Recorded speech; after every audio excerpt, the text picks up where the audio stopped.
5,000 Americans how they thought wealth was distributed in the United States. This is what they said they thought it was. Dividing the country into 5 rough groups of the top, bottom, and middle 20% groups, they asked people how they thought the wealth in this country was divided. Then he asked them what they thought was the ideal distribution. And 92%, that's at least 9 out of 10 of them, said it should be more like this.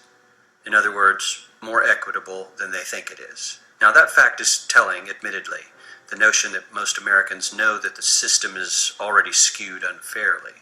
But what's most interesting to me is the reality compared to our perception. The ideal is as far removed from our perception of reality as the actual distribution is from what we think exists in this country. So ignore the ideal for a moment. Here's what we think it is again. And here is the actual distribution. Shockingly skewed. Not only do the bottom 20% and the next 20%, the bottom 40% of Americans barely have any of the wealth. I mean, it's hard to even see them on the chart. But the top 1% has more of the country's wealth than 9 out of 10 Americans believe the entire top 20% should have. Mind-blowing. But let's look at it another way, because I find this chart kind of difficult to wrap my head around.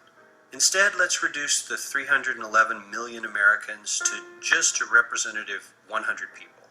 Make it simple. Here they are: teachers, coaches, firefighters, construction workers, engineers, doctors, lawyers, some investment bankers, a CEO, maybe a celebrity or two.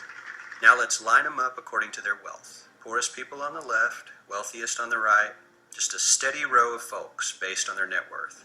We'll color code them like we did before based on which 20% quintile they fall into.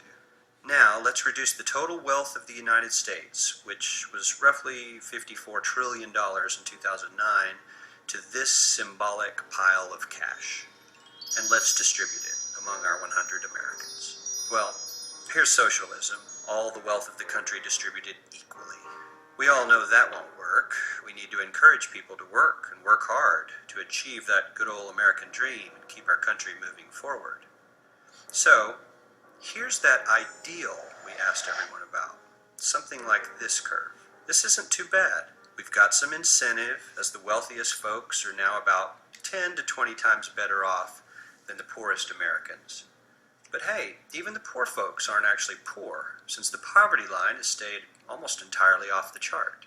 We have a super healthy middle class with a smooth transition into wealth. And yes, Republicans and Democrats alike chose this curve. 9 out of 10 people, 92%, said this was a nice, ideal distribution of America's wealth. But let's move on. This is what people think America's wealth distribution actually looks like. Not as equitable, clearly, but for me, even this still looks pretty great.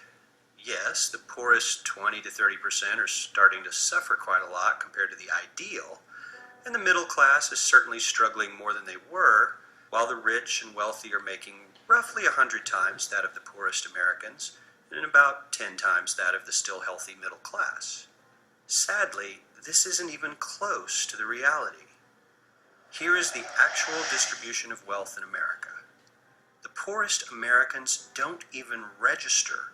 They're down to pocket change, and the middle class is barely distinguishable from the poor. In fact, even the rich between the top 10 and 20 percentile are worse off. Only the top 10% are better off. And how much better off? So much better off that the top 2 to 5% are actually off the chart at this scale. And the top 1%, this guy, well, his stack of money stretches 10 times higher than we can show. Here's his stack of cash, restacked, all by itself. This is the top 1% we've been hearing so much about. So much green in his pockets that I have to give him a whole new column of his own, because he won't fit on my chart. 1% of America has 40% of all the nation's wealth.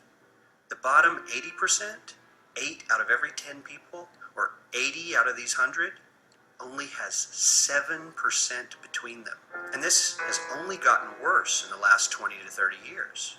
While the richest 1% take home almost a quarter of the national income today, In 1976, they took home only 9%, meaning their share of income has nearly tripled in the last 30 years. The top 1% own half the country's stocks, bonds, and mutual funds. The bottom 50% of Americans own only 0.5% of these investments, which means they aren't investing. They're just scraping by. I'm sure many of these wealthy people have worked very hard for their money. But do you really believe that the CEO is working 380 times harder than his average employee? Not his lowest paid employee, not the janitor, but the average earner in his company. The average worker needs to work more than a month to earn what the CEO makes in 1 hour. We certainly don't have to go all the way to socialism to find something that is fair for hardworking Americans. We don't even have to achieve what most of us consider might be ideal.